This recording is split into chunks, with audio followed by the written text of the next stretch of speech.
एक एक वैष्णव नवनीत प्रिया जी गोपाल जी की सेवा करता था, लेकिन उसके घर में इतनी दैन्यता थी कि एक बार का भोजन ही 3 बार में पाया जाता था, दोबारा बनाने की सामग्री नहीं इकट्ठी हो पाती थी।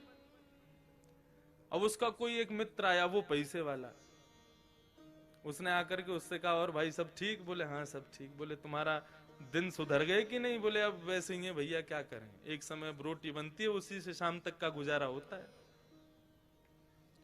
बोले अच्छा तुम पूजा वूजा करते हो क्या? बोले हाँ। बोले किसकी करते हो? बोले गोपाल जी, नवनीत प्रिया जी, लड्डू गोपाल, इनकी पूजा करता हूं। हंसने लगा मित्र, इनकी सेवा करते हो? अरे ये भी बेचारे जब इनको पूतना मारने आई ना, स्तनों में विष लगा के, तो ये भी नेत्र बंद करके शंकर जी से मदद मांग रहे थे कि पूतना के स्तन के विष को तुम पी जाओ। अरे जो अपनी रक्षा स्वयं नहीं कर पाते, तुम्हारी रक्षा क्या करेंगे? इनसे बड़े शंकर जी हैं, शंकर जी को लिया तुम, उनकी सेवा शुरू कर दो। अब बेचारा मरता क्या नहीं करता, सब कर लेते हैं। शंकर जी ले आया दूसरे दिन, और नवनीत प्रिया जी लड्डू गोपाल जी को दूर एक जगह टेबल पे बिठा दिया। बोले तुम्हारी सेवा अब हो गई, तुमने तो कुछ किया नहीं, अब इनकी करेंगे हम। अब शंकर जी की पूजा उसने शुरू कर दी, खूब रुद्राष्टाध्यायी से अभिषेक आदि सब करने के बाद में अगरबत्ती जला करके और त्रिपुंड लगा लिया। पहले तो उर्दपुंड लगा रहा था, अब त्रिपुंड लगा करके ओम नमः शिवाय जप करने लगा। अब जैसे ही आंख खोल के देखा तो जो उसने अगरबत्ती जलाई थी उसका धुआं उड़ करके गोपाल जी के पास जा रहा था। अब वो धुआं है, वो तो कहीं भी जा सकता है। अब जैसे ही गोपाल जी के चारों तरफ उसने धुआं देखा तो ठाकुर जी के पास जाके क्या बोलता है, इतने वर्षों से सेवा कर रहा था, तब तो मेरी नहीं सुनी, आज दूसरे किसी को ले आया तो चिढ़ के मारे उसकी अगरबत्ती भी खुद ही सूंघ रहे हो। और ठाकुर जी को बोला तुमको यहां बैठने ही नहीं दूंगा, अलमारी में बंद करूंगा। जैसे ही ठाकुर जी को इस भाव से उठाया, ठाकुर जी प्रकट हो गए वहां पर, चरणों में गिर पड़ा। बोले महाराज आपने आज तक मुझे दर्शन नहीं दिए, शंकर जी के आती दर्शन कैसे हो गए? बोले देख ये भेद बुद्धि मत रख, मुझ में शंकर जी में कोई भेद नहीं है, और शंकर जी आए इसलिए दर्शन दिए ऐसा भी नहीं है। तो बोले क्यों किए, फिर क्यों दिए दर्शन आज आपने? बोले कल तक तुझे ये नहीं लगता था कि मेरी नांग सूंघती भी है, कल तक तुझे ये नहीं लगता था कि मुझे भी जलन हो सकती है, लेकिन आज तेरे भीतर ये भाव आया कि मैं चैतन्य हूं, ये अगरबत्ती मैं भी सूंघ रहा हूं, मुझ में भी एक जलनशीलता आई है, मतलब मैं साधारण मूर्ति नहीं, मैं चैतन्य हूं।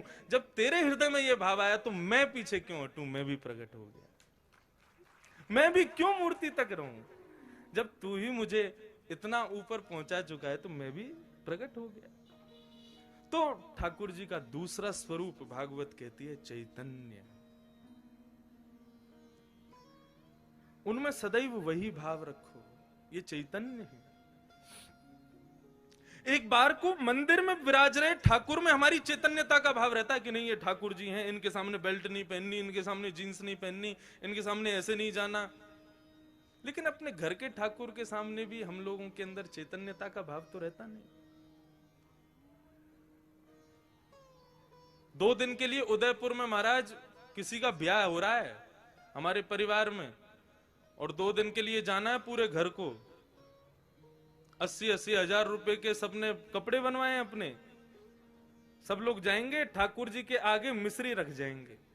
बोले हम तो जा रहे हैं उदयपुर, वहीं ब्याह में रहेंगे, थोड़ा आनंद करेंगे, आप मिश्री का भोग लगाओ। तुम रह लोगे 2 दिन मिश्री पे? नहीं रह सकते। सब लोग इधर देखो, सावधानी से एक बात बता रहा हूं मैं, इस बात को समझ लेना। ये 24 अवतार तो ठाकुर जी के हैं ही हैं, ये 25वां अवतार जो अर्चा अवतार है, ये ठाकुर जी ने क्यों धारण किया? हमारे घर में ठाकुर जी अपनी सेवा कराने के लिए क्यों पधारे?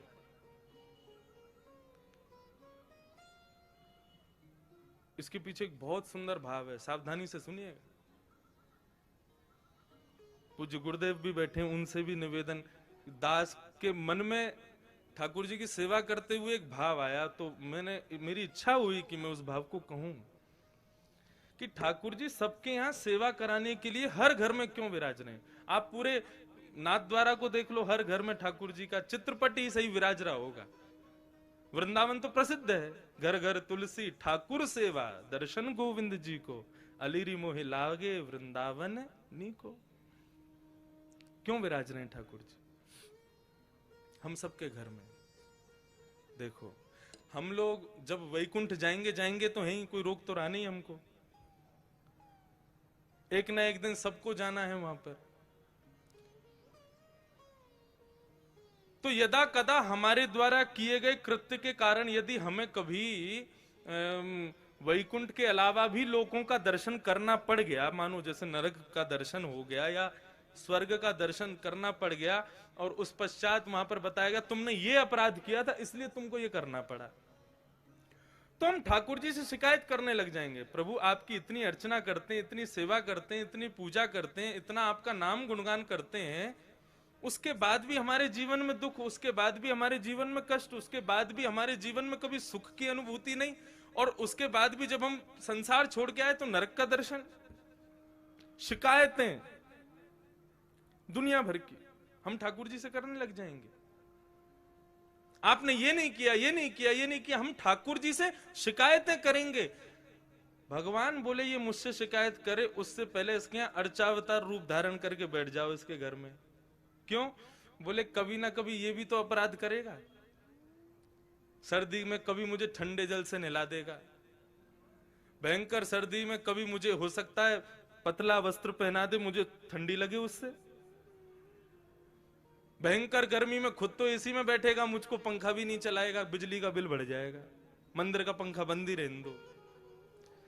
ये सारे अपराध ये करेगा मेरे साथ में, लेकिन मैं कभी शिकायत नहीं करूंगा। क्यों? हिसाब बराबर करने के लिए आया हूं, तुझे शिकायत करने योग्य छोड़ूंगा नहीं मैं। तुम भगवान से कुछ कह नहीं सकते कि भाई आपने ऐसा क्यों नहीं किया, आपने ये दुख क्यों किया। भगवान बोले तेरी शिकायत पूरी हो गई, अब मैं करूं शिकायत। भोग बनाते समय सब्जी देख करके भोग लगने से पहले ही तेरा मन ललचा गया था। एक बार भयंकर सर्दी में एक बार मुझे कहीं लेके जा रहे थे, बद्रीनाथ गए थे, मुझे इतना पतला वस्त्र पहनाया, मुझे सर्दी लगी, मैंने कभी शिकायत की तुमसे? तो मनुष्य की जितनी भी शिकायतें हैं उनका हिसाब बराबर हो जाए, उसके लिए ठाकुर जी अर्चावतार लेके आए कि आप ठाकुर जी से कुछ कह ना सको। यदि आपने कहा तो फिर ठाकुर जी कहेंगे। कितना भी प्रयास कर लेना, कितनी भी कोशिश कर लेना, अर्चावतार में एक ना एक अपराध तो हम करते ही हैं, लेकिन ठाकुर जी कभी कुछ नहीं कहते। तो वे चैतन्य है। और ठाकुर जी का तीसरा स्वरूप है आनंदम परमानंदम।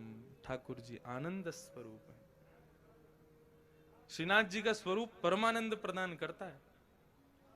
हमारे बाल कृष्ण प्रभु ने दुनिया भर के रूप धारण किए, कहीं पर बांसुरी बजा रहे हैं, श्री राधा वल्लभ जी में रोज ब्याह कर रहे हैं, बिहारी जी में नित्य मनोरथ कर रहे हैं, श्री गोपीनाथ गोविंद देव जयपुर में विराज रहे हैं, उनके भी अलग अलग रूप।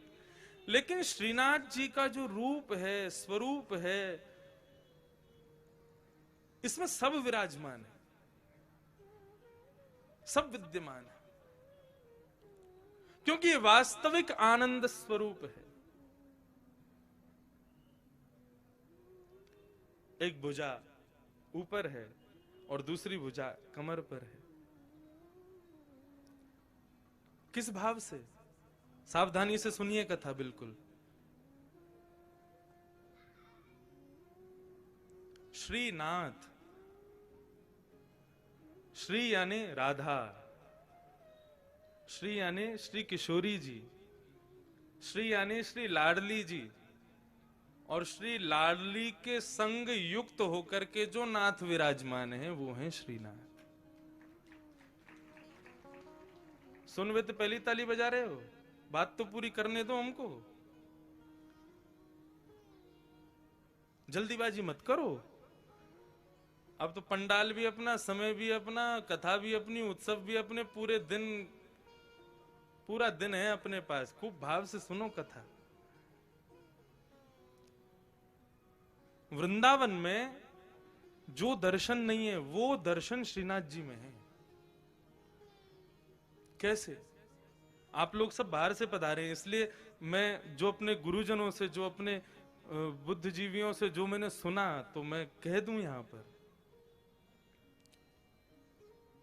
वृंदावन में किशोरी जी ठाकुर जी के बगल में विराज रही है, और स्वरूप में नहीं है, केवल नाम के रूप में श्री राधा रानी विराजती हैं वृंदावन में।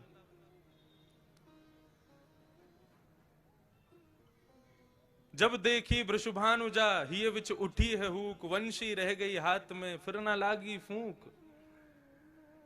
वृंदावन में श्री किशोरी जी अपना स्वरूप नहीं दिखाती।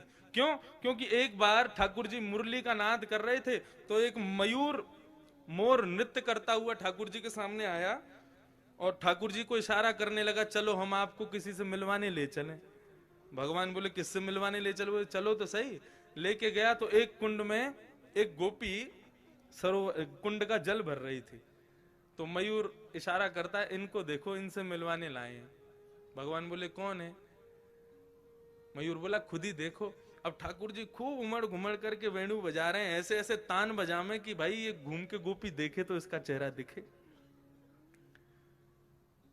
लेकिन वो गोपी अपने कार्य में व्यस्त थी। लेकिन जैसे ही कार्य पूरा हुआ और जैसे ही उसने गागर में जल भर के जैसे ही अपने मस्तिष्क पर धारण किया और कार्य पूरा करके जैसे ही पीछे मुड़ी ठाकुर जी की ओर देखा, तब ये पद गाया। बोले जब देखी वृषभानुजा, वो कोई गोपी नहीं है, श्री राधा रानी है। जैसे ही उनका दर्शन किया तो ठाकुर जी बंशी बजाना भूल गए। मतलब उंगलियां तो नर्तन कर रही हैं, लेकिन फूंक नहीं निकल रही हृदय से। इतनी सुंदर श्री किशोरी जी। तो जैसे ही देखा कि भैया ये वेणु, ये क्या वेणु पे केवल उंगलियां घुमा रहे हैं, बजा क्यों नहीं रहे? तब किशोरी जी को लगा अरे हमारे स्वरूप में मोहित हो गए। सो किशोरी जी ने घूंघट कर लिया। तब से आज तक श्री लाडली जी वहां घूंघट करके बैठी हैं। क्यों? बोले यहां पर भक्त दर्शन करने आएंगे ठाकुर जी का, और यदि मैंने घूंघट ऊपर कर लिया तो ये तो मुझे देखते रहेंगे, भक्तन ने तो देखेंगे ना। तो यहां हमारी श्री किशोरी जी घूंघट करके बैठी हैं। लेकिन नाथद्वारा में किशोरी जी कहां है? नाथद्वारा में लाडली जी कहां है? ये जो स्वरूप है ये श्री लाडली जी का है। एक स्वरूप नहीं है श्रीनाथ जी। ये दोनों स्वरूप जब प्रेम में उन्मुक्त होकर के एक हो गए, तब श्रीनाथ स्वरूप प्रकट हुआ। अपनी पूर्ववर्ती कथा में भी मैं बता रहा था कि जब रास करते हैं ठाकुर जी, तो दोनों के अंग का स्वरूप क्या होता है? बोले श्री किशोरी जी तो ऐसे नृत्य करती हैं, ये भाव है उनका, ये सदैव ऐसे ही नृत्य करती हैं। और श्री ठाकुर जी दोनों श्री विठलनाथ के रूप में, जैसे दोनों कमर पर हाथ रख करके और इस प्रकार से ठाकुर जी नृत्य करते हैं। कभी आप रासलीला देखो तो कान्हा मोर बन आयो, कैसे आवे? यूं ही तो आवे, अपने कंधे पे हाथ रख, अपने कमर पर हाथ लगा के। तो ठाकुर जी ज्यादातर नृत्य ऐसे ही करते हैं। अब नृत्य करना नहीं आता, नहीं करके बता देता मैं। अब भाव यही है कि बार बार ठाकुर जी नृत्य करते करते ऐसे ही हो जाते हैं, और श्री किशोरी जी ऐसे ही नृत्य करती हैं। एक दिन किशोरी जी जब नृत्य कर रही तो ठाकुर जी बोले आज तो आप बहुत ही सुंदर लग रही हो, तेरो मुख नीको कि मेरो मुख किशोरी राधे। ठाकुर जी दर्पण देखें, दर्पण में किशोरी जी, जब ठाकुर जी और किशोरी जी दोनों देखें तो ठाकुर जी कहें अच्छा लाडली जी यूं बताइयो, तुम्हारो मुख सुंदर है कि मेरो मुख सुंदर है? किशोरी जी कहें जा प्रकार से अमावस्या में पूर्णिमा को चंद्रमा खिल जाए, तो पूर्णिमा के चंद्रमा को देखवे के काजे सबन की दृष्टि व काली अंधियारी को भी देखे, वैसे ही आप हो। बोले आप तो ऐसे कार्य हो, आपको कोई देखो तो चाहे ना। लेकिन हम जब गौरांगी अपनो पूर्ण रूप लेकर के आपके बगल में विराज जाए ना, तब लोग आपको देख लें हमारे मारे। ऐसा ठाकुर जी के संग विनोद करें श्री किशोरी जी। तो उस दिन ठाकुर जी बोले आज तो आप बहुत ही सुंदर लग रही हो। राधा रानी बोली हम तो सुंदर हैं ही हैं, बता का रहे। ठाकुर जी बोले लेकिन हमारी इच्छा है रे कि आप हमारे सन्निकट आ जाओ, आप हमारे नजदीक आ जाओ। किशोरी जी बोली देखो ये सब सखियां नाच रही हैं, सब नृत्य कर रही हैं, सब रास कर रही हैं, अब हम इन सबन के सामने आपके समीप आमे ना तो हमको न कष्ट होवे। सो किशोरी जी तो आमे नहीं, ठाकुर जी बार बार ऐसे नाचते नाचते उनको बगल में पहुंच जाए कि हमारे पास आमे। लेकिन ललिता, विशाखा और श्री यमुना, इन तीनों के हृदय में यह भाव आया कि ठाकुर जी की बड़ी इच्छा है रही है श्री किशोरी जी के आलिंगन की, हृदय से लगावे की, लेकिन हम लोगन के संकोच के मारे कर नहीं रहे। सो तीनों नृत्य करते करते वहां से अंतर ध्यान हो गए ताकि हमारा संकोच दूर हो जाए, हमसे जो संकोच है वो दूर हो जाए। जैसे ही तीनों वहां से प्रस्थान किए, ठाकुर जी ने और श्री लाडली जी ने देखी अब कोई ना है, अब तो समीप आ जाओ हमारे, आपको स्वरूप इतना बढ़िया मनमोहक लग रहा है। सो किशोरी जी तो ऐसे नृत्य करते करते और ठाकुर जी ऐसे नृत्य करते करते जैसे ही आकर के आलिंगन कियो है, सो आधो स्वरूप तो श्री किशोरी जी को और आधो श्री ठाकुर जी को श्रीनाथ रूप में प्रकट हो गए। बोलो श्रीनाथ प्यारे की जय। आप कभी गर्मी में यहां आना, मैंने तो अनुभव किया है, ठाकुर जी की जो उठी हुई भुजा है वो श्री राधा रानी है, और उस भुजा को जब आप देखेंगे तो उस भुजा में आपको गौर वर्ण का दर्शन होगा। अभी तो ठाकुर जी ने पूरा अंग ढका, केवल मुखमंडल दिखाते हैं, लेकिन कभी गर्मी में आप आओगे तब ठाकुर जी के श्री अंग का दर्शन कीजिएगा, आपको श्री किशोरी जी भी दिखेंगे। तो आधा भाग श्री लाडली जी हैं और आधा भाग श्री ठाकुर जी हैं, दोनों के रूप एक हुए तब श्रीनाथ प्रकट हुए। हमारे ब्रज वृंदावन में तो फिर भी राधा रानी ने थोड़ा सा दूर है के बैठी हैं, लेकिन यहां तो एक में ही बैठी। और यहां आए कहां थे, कहां से आए, हमारे यहां से ही तो आए, हमारे ब्रज से ही तो पधारे। कल यहां पर प्रेस कॉन्फ्रेंस हो रही थी तो हमारे प्रेस के सब भाइयों ने हमसे पूछा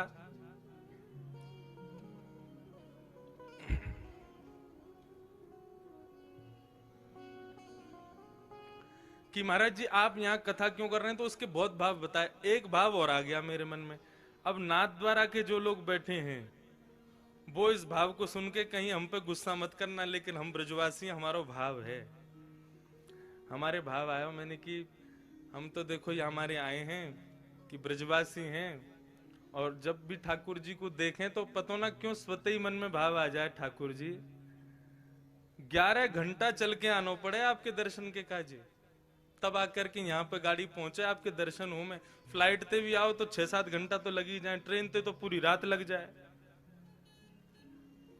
हम ब्रजवासी आपके प्राण धन है, आप ही कहो ब्रजवासी वल्लभ सदा मेरे जीवन प्राण।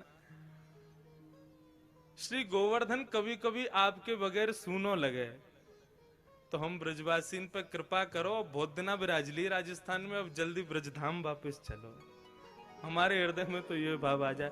तो प्रेस वाले क्या बोले, आप हमारे ठाकुर जी को चुरावे आए हो यहाँ पे? मैंने भैया चुरावे तो ना आए। बोले हमारे ठाकुर जी कहीं ना जाएंगे, अब संभव ही ना है, वो तो यहीं रहेंगे, यहाँ से कहीं नहीं जाएंगे।